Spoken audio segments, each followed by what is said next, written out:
Гармата! Постріл!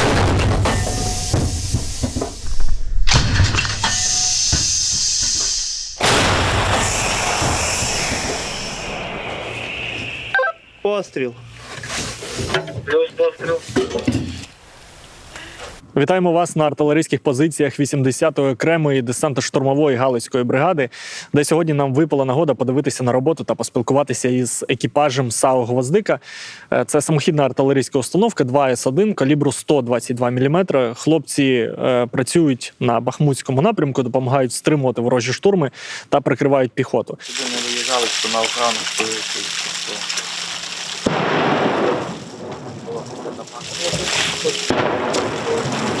Ти контрактник чи... Ні, я мобілізований, причому я прийшов сюди трохи більше 8 місяців тому на цю посаду. Якось влився в колектив вже з хлопцями більше 8 місяців тут.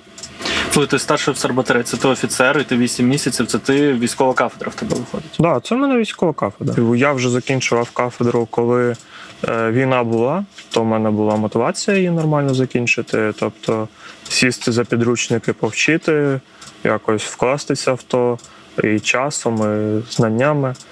І вийшло нормально. Потім в учебку, в учебці це дуже швидко все.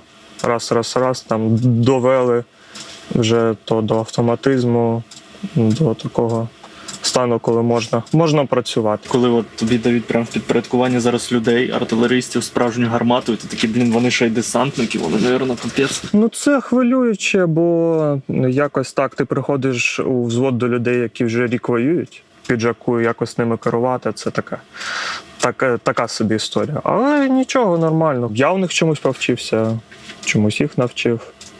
Зараз ніяких питань взагалі немає. Та робота доволі проста. Дають целюху, то в основному піхота, там міномети, таке, що ближче стоїть. І що, наводимося. А звідти часто наводяться по вас також? Є момент. Буває обідно. Як мінімум настроєння портить. А що летить з тої сторони? Та 152-ка, не жаліють. 122-ка. Гради теж є такі осколки, отакі у нас брали, такі солідні. А ви теж щедро насипаєте? Та як є можливість, то да, не жаліємо. Ні себе, ні гармату, ні їх. Приціл менше 1,5 поділки, 1 вогонь. Давай. Снаряд за Андрія Данілова з товариша. Щас сошки будуть розблокувати! Гармата! Бой. Є якісь такі дні або влучання, якими ти прям такий, це, звісно, історія. Особливо запам'ятовуються такі влучання, які були випадкові. Знаєте, от коли тільки пристрілка йде, і цей снаряд залітає там кудись, куди ти не хотів, але він туди попав, і там такий бадабум. Целились по понтону, снаряд улетів вліво, попали прямо в танк. А потім сілились по танку і попали в понтон? Ні, так вже не працює.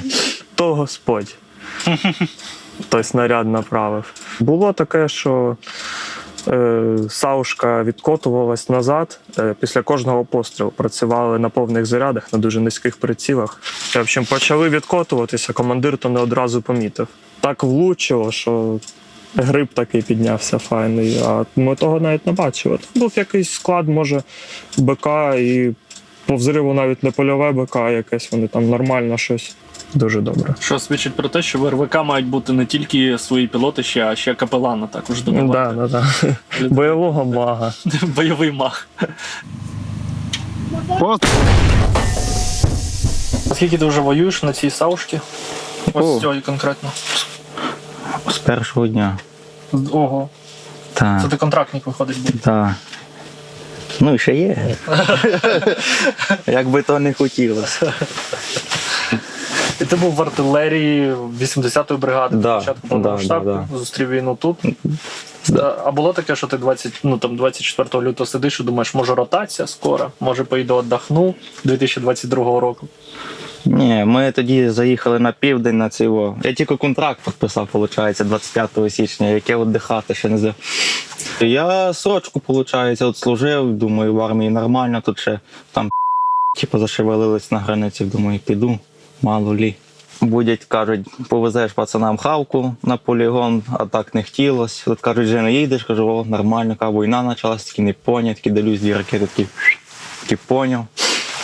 Все, і там тривога, всі діла. Що б ти покращив в строковій службі?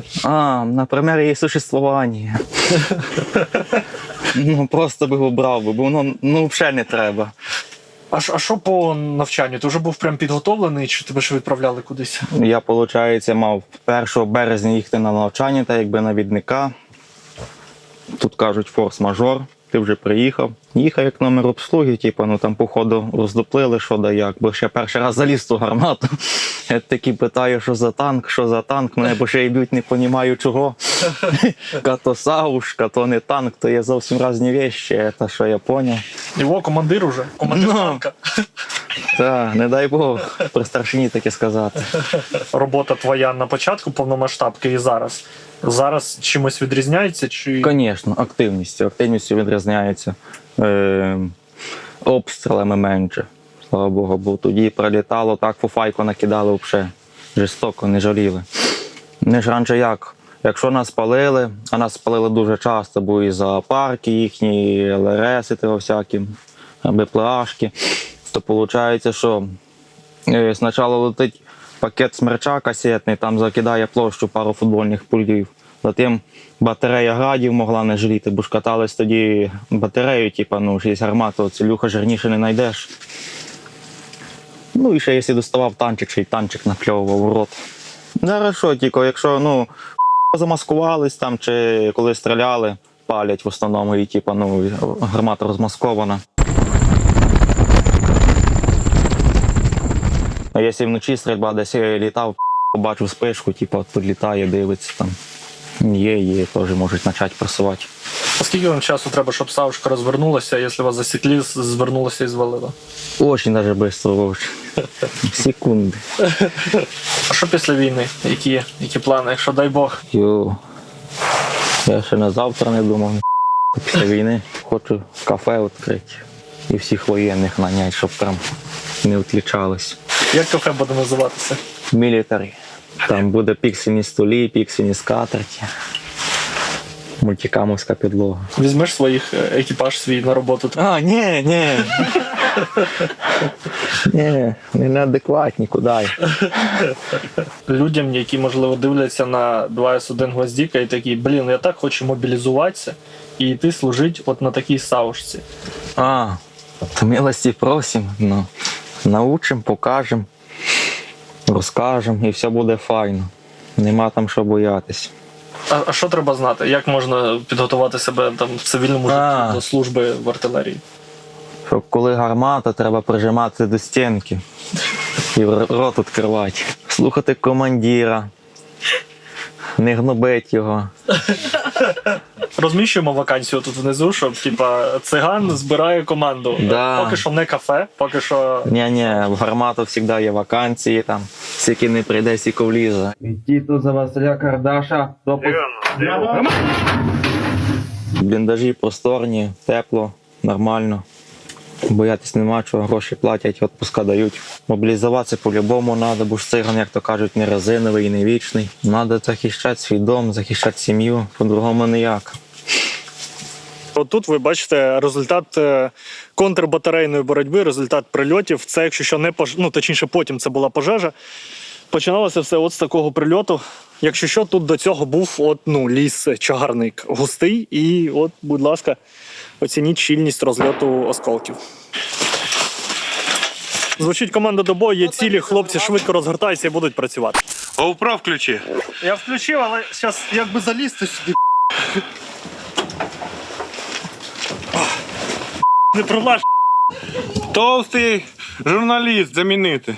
По готовності на осколку 1 вогонь.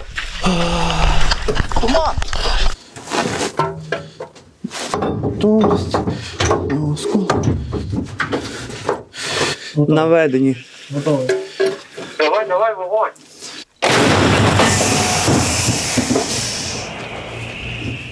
Постріл. Підсвітіть бусоль. Все чув. Приготуватися.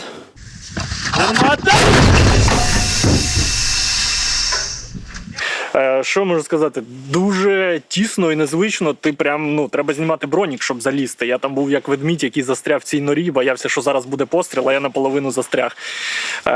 Дуже гучно всередині, турбуйтеся про свої вушка, хоча хлопці, екіпаж, вони прям залізобетонні. Вони такі, нормально, Серег, все хорошо, Вівальді, просто все нормально, але дуже гучно. І ви бачите, що треба прям дуже важливо там дотримуватися правил мір безпеки, притискатися до стін, бо дуже сильно відкидає гармату при пострілі. Гармата! Як тобі для вух? Тому що мені в якийсь момент здалося, що в мене пломба вилетіла в зубах, коли воно стрельнуло. Ну, там саме цікаве, що найбільше отримують баротравми або ще щось, це командир і заряджаючий. Навідник він всередині, там, тобто під башнею, і відповідно оця хвиля ударна, вона так не потрапляє туди. Тому навідник найбільш захищений навіть без навушників. Заряджаючий, якщо закриває люк, відповідно так само йому там не сильно прилітає. Ну, командир страждає за всіх. В броні там взагалі нереально працювати. Ну і плюс, яка не яка, але це броня. Тому в броні залазити в броню, воно якось трішки дивно. Тому ми в більшості випадків працюємо без бронежилетів. Воно і зручніше, і легше набагато, і не сковує тобі рухи. Тому що коли, наприклад, активна робота, тобі потрібно швидкими стріляти. Заряджаючий в бронежилеті він не зможе просто працювати. Йому треба дуже швидко заряджати. Здається, навідником бути найскладніше тут. Це якась математика, розуміння бусоліці. Наскільки важко навести ось цю САУ? Ну, я б не сказав, що важко. Я ніколи в гарматі не сидів на місці навідника, поки не сказали, що от треба навідника, тобі пора йти далі з заряджаючого. Буквально тиждень часу, там воно збоку, якщо дивишся, воно складно. Коли ти починаєш вникати, починаєш працювати, там буквально декілька елементарних операцій. Всі розрахунки ведуться пунктом управління вогню і командиром гармати. Тобі вже приходять готові дані, тільки цифри ті ввести і все. Готовий. Давай, вогонь.